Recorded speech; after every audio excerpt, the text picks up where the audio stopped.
Latest news updates కోసం ఇప్పుడే download చేసుకోండి మీడియా ఎఫెక్ట్స్ యాప్. సంక్రాంతికి రిలీజ్ అయిన సినిమా హనుమాన్.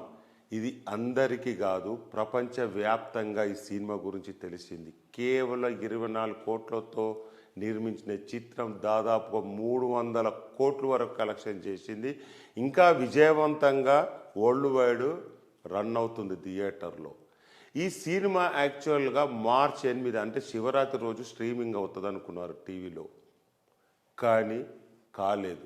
మార్చి 16వ తారీఖున 8 గంటలకు సినిప్లెక్స్ అండ్ G5 ఇందులో మాత్రమే రిలీజ్ అవుతుంది.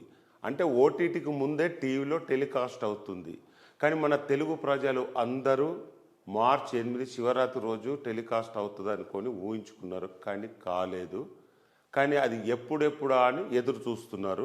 కానీ మార్చి 16వ తారీఖు 8 గంటలకు సినిప్లెక్స్ అండ్ G5లో టీవీలో రిలీజ్ కాబోతుంది. అది హిందీలో మాత్రమే. Thank you.